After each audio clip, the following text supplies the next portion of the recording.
Begitu juga dengan masalah iman.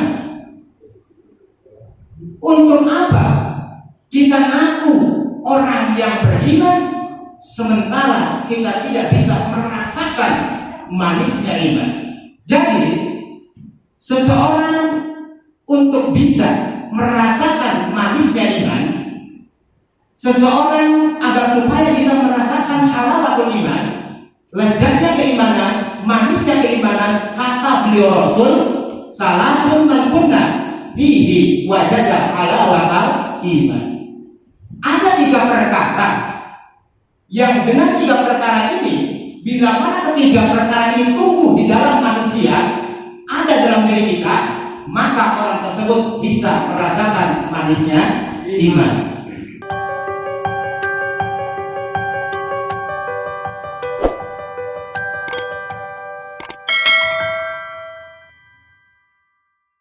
Saudara hadirin jamaah al-hidayah yang insya Allah sama-sama dirahmati dan dimuliakan oleh Allah Subhanahu wa Ta'ala, adalah merupakan sesuatu yang wajar. Bila mana kita memiliki sesuatu, tentu kita ingin merasakan nikmatnya dari sesuatu yang kita miliki. Bisa dipahami? Kami ulang, adalah merupakan sesuatu yang umum, sesuatu yang wajar, sesuatu yang lumrah. Ketika seseorang memiliki sesuatu, tentu dia ingin merasakan manfaat nikmatnya dari sesuatu yang dimilikinya. Maksud saya, apalah artinya ketika seseorang itu beli sepatu yang bagus, harganya mahal, terbuat dari kulit rusa, belinya juga di Amerika, tapi kita yang beli nggak punya kaki, untuk apa? Gak ada manfaatnya. Terus kita pengen punya televisi yang besar, apa namanya 50 inch, gambarnya yang jelas, suaranya jelas, sementara mata kita buta, untuk apa? Gak ada manfaatnya. Bawahnya pengen beli radio yang harganya bagus, suaranya bening, gak ada keset-kesetnya. Terus sementara kita itu buta, untuk apa? Artinya untuk apa ketika membeli atau punya sesuatu tapi tidak bisa dinikmatinya? Maksud saya seperti itu. Begitu juga dengan masalah iman. Untuk apa kita ngaku orang yang beriman sementara kita tidak bisa merasakan manisnya iman? Untuk apa kita ngaku, kita yakin bahwasanya yang menciptakan dunia ini Allah dan sebagainya, tapi kita nggak sholat, tapi kita nggak zakat dan sebagainya? Artinya kita tidak bisa merasakan manisnya keimanan. Jadi gambaran orang yang bisa merasakan manisnya iman, manisnya iman itu seperti apa, Bapak Wali? Orang yang bisa merasakan manisnya iman, kalau di dalam dirinya ketika melakukan sebuah ketaatan itu terasa lebih nikmat ketimbang kemaksiatan, berarti orang tersebut punya manisnya iman. Apabila dalam diri kita yang namanya puasa Senin Kemis itu terasa sudah merasa lebih nikmat ketimbang di siang hari kita kekenyangan, berarti orang tersebut punya manisnya iman. Contoh lagi, apabila yang namanya tahajud di tengah malam sudah dirasa lebih nikmat ketimbang nonton bola, maka orang tersebut berarti bisa merasakan manisnya iman. Apabila membaca Al-Quran, tadarus Al-Quran sudah dirasa lebih nikmat ketimbang ngomongin orang, maka dia sudah punya manisnya iman. Satu kisah Imam Syafi'i, salah satu pendiri mazhab Sunni, Imam Syafi'i itu punya kebiasaan Pak, kalau setelah sholat tahajud dia baca Quran. Saking nikmatnya dia baca Quran, sampai tidak terasa waktu subuh sudah datang, waktu subuh sudah tiba.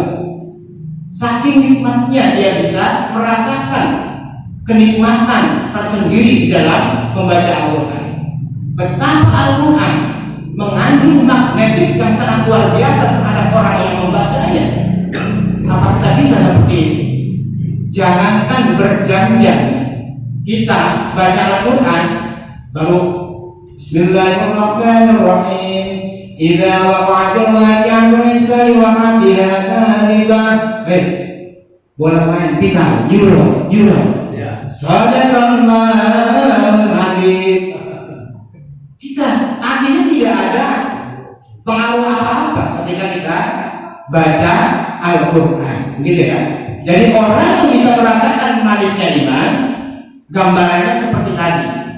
Ketika ketaatan sudah dirasa lebih nikmat ketimbang kemaksiatan, berarti sudah tumbuh manisnya keimanan. Sekarang bapak-bapak yang ada di sini, saya tanya ke wasit, ada ya? Ada. Sekarang wasit, yang namanya puasa Senin Kemis dengan enggak puasa itu lebih bagus mana? Lebih bagus Senin Kemis. Lebih bagus puasa Senin Kemis. Karena itu merupakan sunnah. Sunnah adalah suatu perkara yang bila mana dikerjakan akan mendapatkan pahala, tinggalkan enggak apa-apa. Bagusan puasa Senin Kemis. Tapi kalau saya tanya, lebih nikmat mana antara puasa Senin Kemis dengan sarapan, dengan makan? Nikmat mana? Dia nikmat makan. Puasa makan.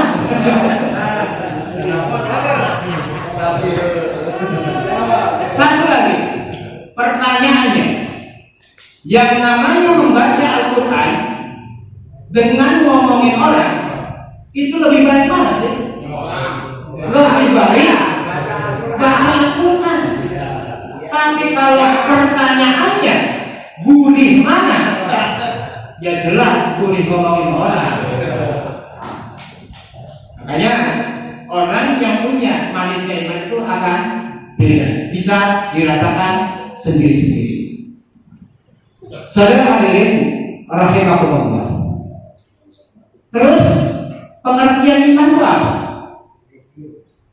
Dalam sebuah hadisnya Rasulullah SAW, beliau mengatakan bahwasanya yang namanya iman adalah al-imanu aqdun bil qalbi wa iqrarun bil lisani wa 'amalun bil arkan. Yang namanya iman adalah suatu keyakinan yang menghujam dalam diri kita, suatu keyakinan yang menghujam dalam diri kita, wa iqrarun bil lisani, dan diikrarkan dengan lisan kita, wa 'amalun bil arkan, dan kita buktikan dengan perbuatan kita. Kalau kita ngaku beriman, hanya percaya bahwasanya Allah Tuhan kita, tidak ada Tuhan selain Allah, langit bumi beserta isinya ada ciptaannya, kita hanya percaya tapi nggak ada bukti. Artinya bukti itu Allah perintah sholat, waqimus sholat, tapi kita nggak sholat, nggak ada bukti imannya. Jadi yang namanya keimanan itu adalah berkait kerindah antara yang diyakininya, terus kita ikrarkan dan kita buktikan dengan perbuatan kita, gitu ya. Itu yang namanya iman. Kalau bahasa saya yang kelasnya masih PAUD, masih TK, ya, iman itu adalah kabel, kabel. Kabel itu fungsinya apa sih? Kabel itu fungsinya buat nyetruk. Itu bahasa kita. Ya itu iman. Artinya begini, Allah menciptakan makhluk-makhluknya. Makhluknya Gusti Allah itu banyak sekali. Ada manusia, ada jin, ada tumbuh-tumbuhan, ada hewan, ada kuku, ada kambing, dan lain sebagainya. Nah, dari sekian banyak makhluk-makhluk yang Allah ciptakan, karena Allah yang menciptakannya, maka Allah kasih makan semua, bisa minum semua, bisa ketawa semua. Di dalam komunitas itu ada yang namanya manusianya. Nah, bedanya antara manusia dengan hewan itu dalam setrumnya. Setrumnya, kabelnya itu setrum. Kalau hewan, misalkan contoh di Wahyu, saya dijejer dengan monyet di sini, terus Pak Wahyu bikin kopi makanan sama saya, juga sama si monyet ini. Sama nggak kira-kira makannya saya dengan monyet? Sama. Kayak nenek pada. Monyetnya pada, orang-orang. Udutnya bisa pada. Si rumputnya pada kopinya. Ketika saya dijejer dengan monyet, yang membedakan apa? Setrumnya. Kalau saya Bismillahirrahmanirrahim, monyet enggak. Itu yang membedakan manusia itu adalah setrumnya. Manusia dengan binatang yang membedakan adalah setrumnya.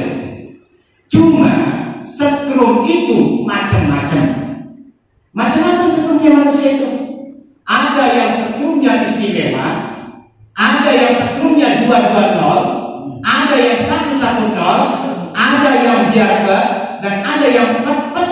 Ada. Setrumnya itu macam-macam. Manusia itu. Kalau yang setrumnya istimewa, ketika mendengar hayya 'alas shalah,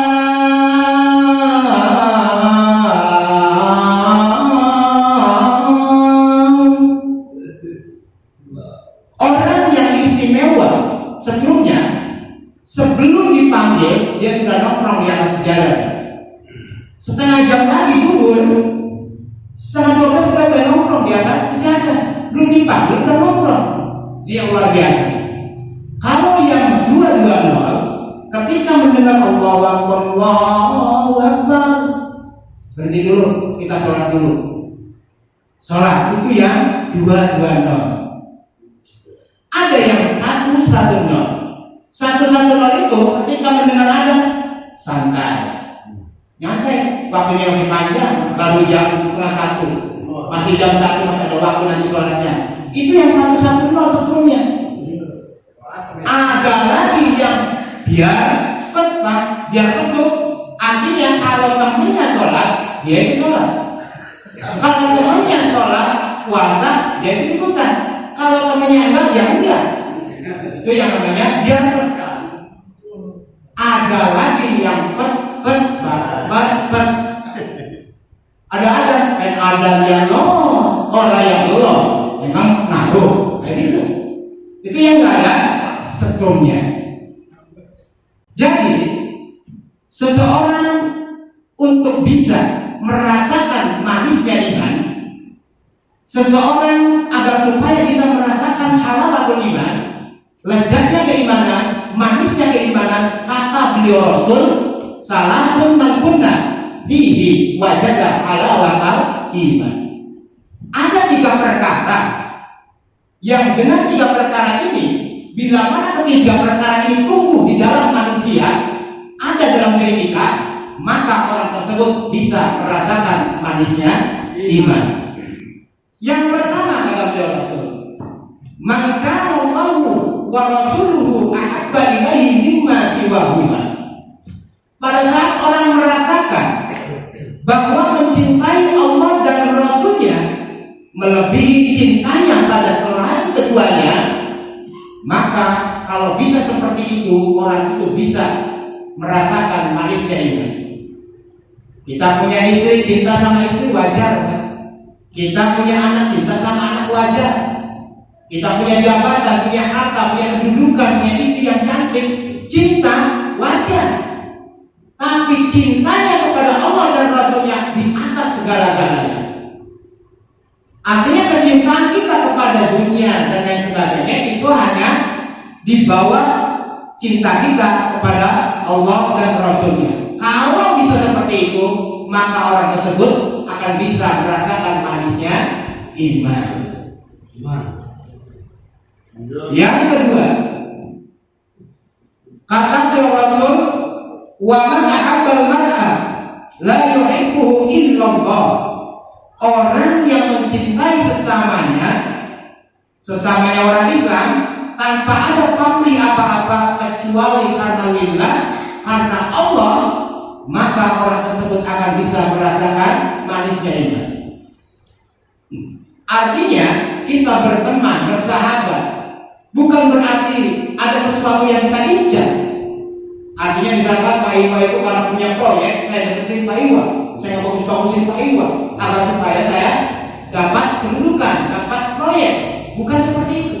Tapi kita berteman karena memang lillah, bertemu juga lillah, kita berpisah juga karena Allah. Seperti itu. Kalau bisa seperti itu, maka orang tersebut akan bisa merasakan manisnya iman, kata Rasulullah. Dan yang ketiga, wa may yaqrahu ayyarji'a illa al-kufri kama yaqrahu ayyulqa finnar.